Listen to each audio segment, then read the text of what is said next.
So hello guys, good morning. So welcome to my channel. So for today's video, let's make a squash soup. So alam niyo na, nagko-culinary ang inyong inay. So panoorin niyo ako kung paano ko gagawin yung squash soup. So tara, panoodin yun ha. Basta babalatan natin siya. Pakita ko sa inyo yung tapos. So natapos na natin siyang balatan guys. Ano na natin siya, slice na natin siya. Slice na natin, kasi iuugan natin ito later. Yes, slice na siya. Slice na natin yung apple. Ang apple ang kailangan natin. Hindi naman natin kailangan ubusin lahat. So, i-chop natin ito. So, yes, chop na natin ito. Slice na natin. Bite size lang.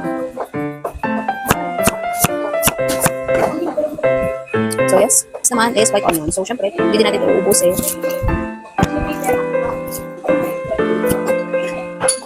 Alright. Chop na. Next, yung lahat ng kailangan natin. So, halo na natin siya dito. I-mix it all together.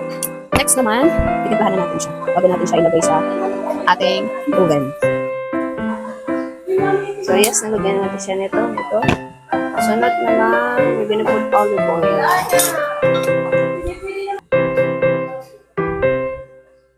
We mix it all together.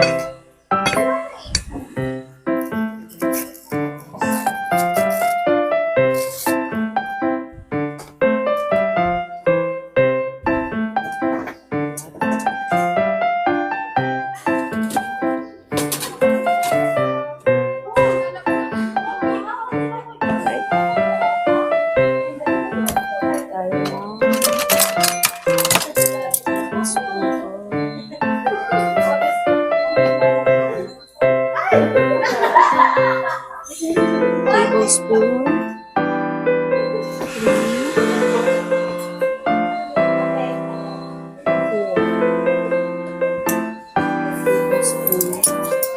Next.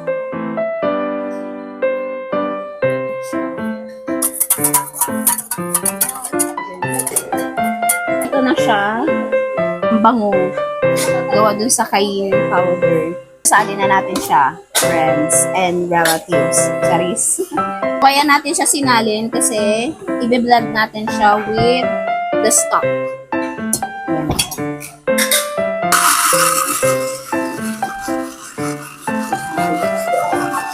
So guys, sisimulan na natin ilagay. First, of course, ilagay muna natin yung ating galing sa oven na kalabasa, apple, and syempre onion. So after nun, ilagay naman natin itong ating chicken stock. So chicken stock po yung ginamit ko. Ito yung 1 cup natin. And of course, simulan na natin i-puree. Dapat madurog lahat yung buo-buo na kalabasa and apple para wala talaga siyang para masabi talagang puree talaga. More. Now it's done. I'm gonna put it back sa cup. So ito na. So syempre, dahil may broth siya and may, of course, the kalabasa itself. Kaya, yung 1 cup na nilagay natin ngayon, almost 2 cups na siya. So, lulutuin naman natin siya para ma-simmer down. Diba? So, guys, isasali na natin siya sa pan kasi lulutuin na natin siya.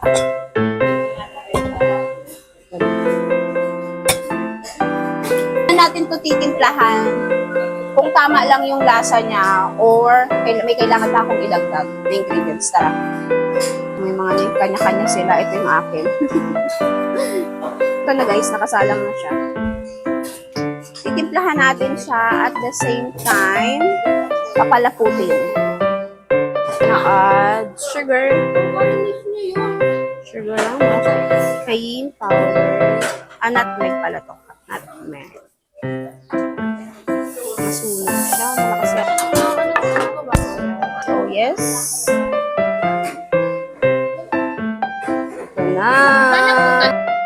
Lagyan natin siya nito on the top. Make it rough. It's so wet.